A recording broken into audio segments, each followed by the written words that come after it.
Baiklah, kita ketemu lagi dalam fikih salat. Sebagaimana yang sudah kita sampaikan bahwa belajar fikih salat untuk pengajian di Al-Huriyah itu kita pindahkan dulu ke dalam bentuk video karena ada beberapa hal yang memang tidak memungkinkan supaya kita melakukan kajian. Jadi ini semua insyaallah tidak akan mengurangi, mudah-mudahan tidak mengurangi afdaliyah niat kita untuk belajar. Mudah-mudahan kita tetap mendapatkan pahala dari Allah Subhanahu wa taala. Oke. Qala al-mu'allif, beliau berkata, "Tsumma yajibu alaihi an yata'allama syurutas shalah." Maka diwajibkan atas seorang yang mukallaf itu an yata'allama untuk belajar syurutas shalah, syarat-syaratnya salat, wa arkanaha, rukun-rukunnya salat, wa mubtilatiha, dan hal-hal yang membatalkan salat. Jadi sebelum seorang itu melaksanakan sebuah ibadah apapun itu, khususnya ibadah yang bersifat mahdhah, ya wajib, maka dia harus belajar, harus ada ilmunya. Sebagaimana dikatakan oleh Shahibuz Zubat,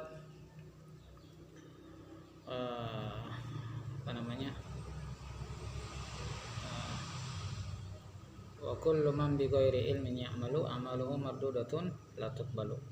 Wa kullu man bi ghairi ilmin ya'malu, setiap orang yang beramal tanpa ilmu, dia melakukan ibadah tanpa ada dasar ilmunya, amaluhu mardudah, maka amal itu dia akan ditolak, la tuqbal, tidak diterima. Begitulah pentingnya orang kita belajar salat, hukum Islam. Belajar agama itu penting karena agama ini adalah bekal untuk kebahagiaan kita nanti di akhirat. Maka bekal itu kita harus tahu, sebagaimana orang mau menyiapkan bekal makanan saja, dia harus tahu ketika memilih makanannya harus fresh, harus bersih, bisa membuat dia kuat dan sebagainya. Ibadah pun demikian, harus mengetahuinya. Maka khusus untuk salat ini beliau mengatakan ada 3 hal yang wajib diketahui.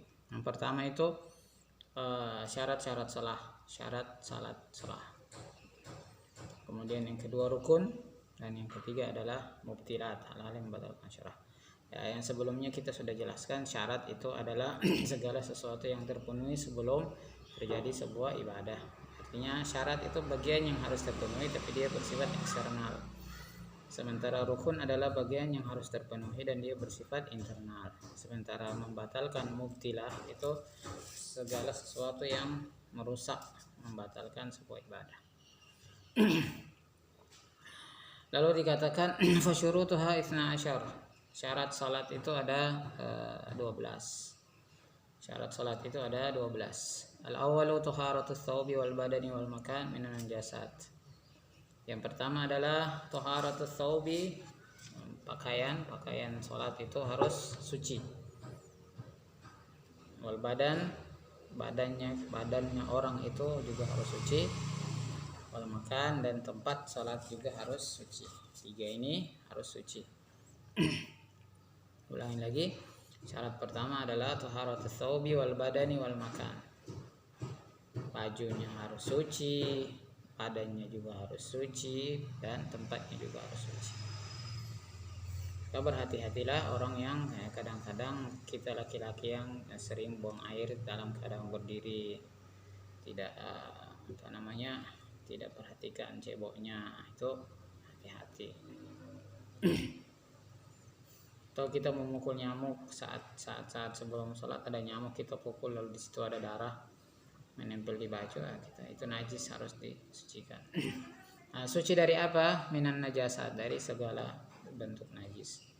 Apa saja najis itu? Al-khamru, khamar, baul, kencing, ghaid, kotoran dari bekas buang air besar, rauth, kotoran hewan, dam, darah, koih, nana, koiun, muntah, kalab wal khinzir, babi dan anjing, wafar ahadihima, atau yang terlahir dari keduanya atau salah satu dari keduanya. Wal maitah, bangkai, sya'ruha, bulunya, zilfuha, kukunya, jilduha, kulitnya, azma, tulangnya, itu semuanya. Ini najis-najis yang tidak boleh ada pada pakaian, ada pada badan, ada pada tempat sholat ketika kita hendak mengerjakan sholat. Dan berlaku mulai dari sebelum sholat sampai setelah sholat, itu harus terpenuhi semuanya itu. Kecuali maitatul adami, tulangnya manusia. Samak, ikan, jarad, belalang, al-mudzakkatu al-mubahah akluha, atau hewan-hewan yang disembelih dan dibolehkan untuk dimakan. Tulang ayam, tulang kambing itu dibolehkan. Famata laqad hadhihi najasatu, maka kapan saja menyentuh atau menempel hadhihi najasat, najis-najis ini, thawbal insani, pakaiannya orang yang sholat, au badanahu, au badannya, au musallah, atau tempat sholatnya, au ghairaha, atau selainnya, minal jamidat ma'rutubatin fiha au fi mulakiha, atau segala yang jamidat ma'rutubah fiha, yang kering tapi ada seperti basah-basahnya, au fi mulakiha, atau yang menyentuhnya. Fa in kana laha ta'mun aw launun aw rihun wajaba ghusluha hatta yazula, maka harus dibersihkan. Jadi yang pertama, najis-najis tadi itu harus dibersihkan semuanya dari pakaian, badan, dan tempat sholat. Atau benda-benda yang tidak bisa lagi untuk dia menyentuh badan, kemudian dia tidak bisa untuk dihilangkan, maka yang diwajibkan adalah menghilangkan ta'am, laun, rih, baunya, warnanya, rasanya harus hilang, hatta yazula. Summa yazidu fi najasatil kalb wal khinzir sita ghasalat. Kemudian untuk mensucikan najis anjing dan babi itu adalah sita ghasalatin, dengan 6 kali cucian, wahidatun minha mamzujatun biturabin, dan satu campuran dengan debu, tahurin yang suci. Wa illam yakun laha ta'mun wa launun wa rihun, meskipun dia tidak punya bau, rasa, atau warna. Itu yang pertama. Jadi membersihkan sebelum sholat itu syarat pertama adalah suci badan, pakaian, dan tempat dari najis-najis yang sudah disebutkan tadi. Jika najis itu dia menempel pada badan, maka najis itu menempel pada badan, dan sudah mengering, maka harus dikosongkan, dibersihkan semuanya. Menempel, maka dia mengering seperti kotoran cicak contohnya, dia mengering di badan. Waktu kena di luar sholat basah sampai dia mengering, maka kita wajib hilangkan ta'am, laun, rih. Khusus untuk najis anjing dan babi, maka digunakan cara mensucinya dengan 7 kali air, 1 kali tanah. Itu membersihkan najis anjing dan babi. Jadi kesimpulan yang pertama, syaratnya yang pertama adalah pakaian, badan, tempat sholat suci dari najis semuanya. Jika itu najis yang sudah mamzujah, dia sudah menempel di pakaian, maka harus dihilangkan. Apa yang dihilangkan itu ta'am, laun, rih, rasa, warna, dan rih, baunya. Kemudian jika itu najisnya itu adalah najis anjing dan babi, atau yang lahir dari keduanya atau salah satunya, maka dibersihkan 6 kali dengan tambah dengan 1 kali air campuran dengan tanah. Meskipun baunya sudah hilang, ininya sudah hilang, tetapi tetap saja seperti itu.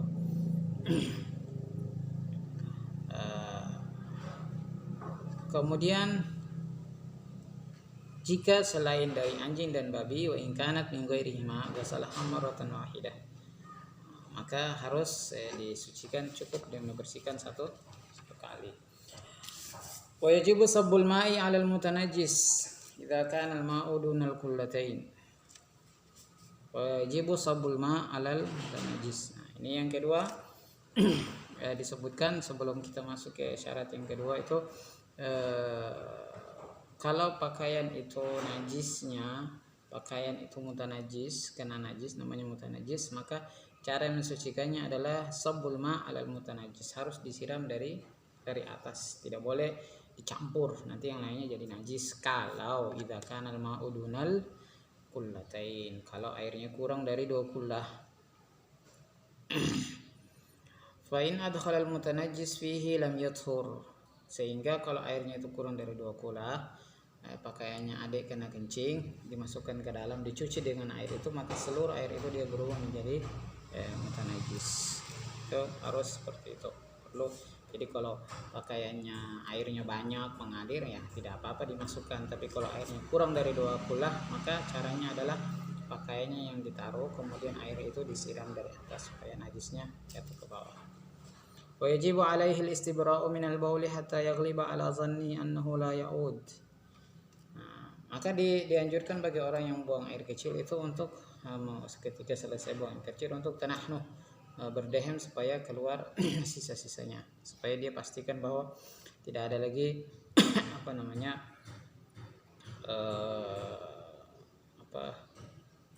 sisa kencing dalam alat kemaluannya. Karena kalau ada sisa kencing maka membahayakan, dia bisa dia pikir sudah putus, ternyata setelah pakai pakaian dia menetes jadi najis semua. Itu syarat yang pertama. Syarat yang kedua adalah taharatun bil wudu'i wal ghusli. Yang kedua adalah dia suci dari hadas dengan cara, kalau dia hadas kecil maka dia dengan berwudu. Kalau dia hadas besar maka dia harus dengan mandi. Itu syarat yang ketiga. Jadi perlu diperhatikan syarat-syarat sholat ini supaya jangan sampai ketika kita sudah masuk sholat malah kita batal sholatnya karena kita tidak memperhatikan. Jadi saya ulang, syarat yang pertama adalah suci badan, pakaian dan tempat dari najis dan segala macamnya yang sudah dijelaskan itu. Kalau najisnya najis jamadat, maka dibersihkan baunya ini semuanya. Jika najisnya itu kotoran anjing dan babi, maka dibersihkan dengan 6 kali air dan 1 kali tanah bercampur air. Jika mau buang air kecil, supaya membersihkan semuanya betul-betul didorong supaya habis sisa air kencing dalam kemaluannya, baru dia berwudu. Kemudian jika membersihkan pakaian yang kena najis, jika airnya sedikit maka harus disiram dari atas. Itu semua diperhatikan. Nah, syarat yang kedua adalah dia juga harus suci dari hadas, baik itu hadas kecil dengan cara dia berwudu, atau jika dia hadas besar, junub, keluar mani atau selesai bersetubuh atau mimpi basah dan sebagainya, itu yang mewajibkan hadas besar, haid dan sebagainya, maka dia harus mandi besar. Kemudian syarat yang ketiga adalah dukhulul waqt. Orang tidak boleh mengerjakan sholat kecuali benar-benar memastikan waktu sholatnya sudah masuk. Jika waktu sholatnya belum masuk maka tidak sah sholatnya. Kemudian yang keempat adalah satru ma baina surrati rajuli wa rukbatihi. Jika orang itu laki-laki maka dia wajib menutup aurat, minimal dia menutup bagian dari pusar ke bawah. Pusar tertutup, lututnya pun tertutup. Itu minimal. Tapi kurang etis, harus tutup semuanya yang rapi.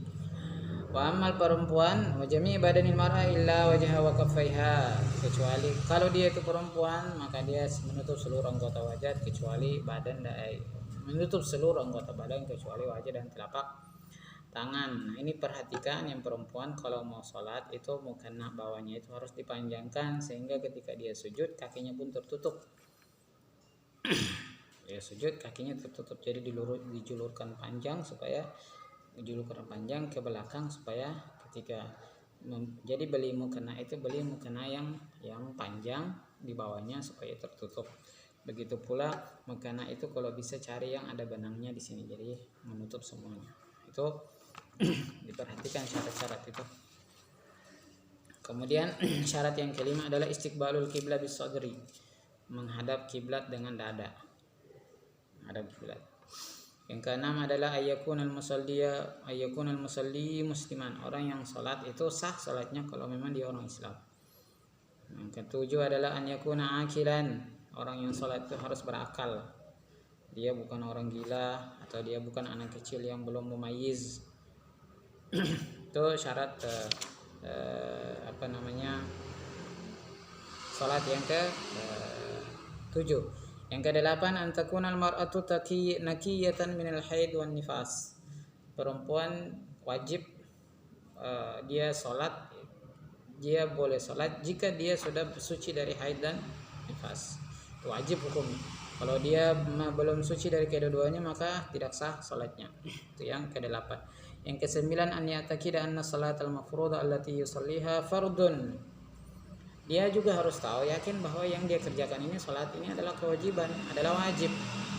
Jika dia menganggap salat ini zuhur itu sunnah, maka salatnya tidak sah. Dia harus tahu bahwa salat ini wajib. Dia harus bisa membedakan mana yang wajib, mana yang sunnah. Yang ke-10 alla ya'taqida ruknan min arkaniha sunnah. Dia harus bisa membedakan mana rukun salat dan mana sunnah dalam salat, dan dia harus yakin bahwa mana yang masuk rukun, mana yang masuk sunnah. Rukun salat itu yang 13, takbiratul ihram dan seterusnya, dia harus pahami itu dan dia tahu itu wajib. Kunut dan sebagainya, tasyahud awal, kemudian angkat tangan saat takbiratul ihram atau angkat tangan saat i'tidal, itu semuanya sunnah. Dia harus tahu itu sunnah. Jadi dia harus membedakan dan dia harus meyakini perbedaan itu. Dia tahu bahwa ini wajib, ini sunnah. Itu syarat ke-10. Syarat ke-11 adalah ijtinabu mubtilatis shalah. Dia harus menjauhi segala sesuatu yang dapat membatalkan salat. Dia harus menjauhi itu. Dia harus berusaha untuk menjauhi. Kayak disunnahkan tempat salatnya itu disterilkan dari hal-hal yang bisa membatalkan salat tadi itu. Sebelum salat dia selesaikan semua hal yang dapat sekiranya merusak salat. Dan itu yang sudah pernah yang dulu dikerjakan oleh orang-orang salafus saleh. Kemudian yang terakhir syarat yang terakhir adalah ma'rifatu kaifiyatiha bi an ya'rifa amalaha wa tartibaha kama ya'ti. Dia harus tahu nazmus shalah, dia harus tahu gerakan salat. Salat itu dimulai dari takbiratul ihram, diakhiri dengan salam. Nah, ini 12 rukun, 12 syarat sahnya salat ini harus difahami dan diketahui sebelum mengerjakan salat dan harus dilakukan selama salat, sebelum salat maupun dalam proses mengerjakan salat. Jadi kita ulangin singkat. Yang pertama, suci badan, pakaian dan tempat salat dari najis. Yang kedua, suci dari hadas kecil dan hadas besar. Yang ketiga, satrul aurah, menutup aurat baik laki-laki maupun perempuan. Yang keempat, istiqbalul kiblah, dia harus menghadap kiblat. Kemudian yang kelima, dukhulul waqt, masuk waktu salat. Kemudian yang keenam, yang salat itu muslim, dia orang Islam. Yang ketujuh, dia sudah akil, dia bukan orang gila, dia bukan anak kecil yang belum balik atau belum mumayyiz. Kemudian selanjutnya, perempuan itu jika dia perempuan dia sudah sah suci dari haid nifas. Kemudian syarat selanjutnya, dia harus tahu mana salat yang wajib dan dia tahu itu wajib. Dia harus bedakan mana salat yang sunnah dan dia tahu itu tuh sunnah. Selanjutnya, dia harus tahu mana rukun-rukun yang wajib, mana yang sunnah. Dia harus bedakan mana gerakan yang masuk kategori rukun, mana yang wajib masuk kategori sunnah. Dan itu semua harus dipelajari. Tidak bisa mengatakan saya tidak tahu. Itu tidak bisa. itu wajib. Jika ada orang belum menyampaikan, dia wajib bertanya. Itu yang masuk kategori thalabul ilmi fardhah. Yang dimaksud ilmu di sini adalah ilmu yang dibutuhkan saat beribadah. Dia wajib tahu, tidak ada kata alasan saya tidak punya waktu, saya tidak punya ini, tidak bisa. Nah, syarat yang yang ke-12 yang terakhir adalah an ya'rifa nazmas shalah. Dia juga harus tahu kaifiyah salatnya, dari kapan dimulai, harus kapan dia salam, kapan rukunya bagaimana yang benar, sujud mana yang benar. Nah, itu semuanya harus diperhatikan. Itulah beberapa syarat yang perlu diperhatikan untuk jangan sampai sholat saja kemudian tidak ada demikian. Bagian pertama ini syarat-syarat sholat. Insyaallah kita akan lanjutkan pada video selanjutnya masuk ke rukun-rukun sholat. Wallahu a'lam bishawab. Mudah-mudahan bermanfaat untuk saya dan semuanya. Wallahu a'lam bishawab. Subhanakallahumma wa bihamdika asyhadu an la ilaha illa anta astaghfiruka wa atubu ilaik.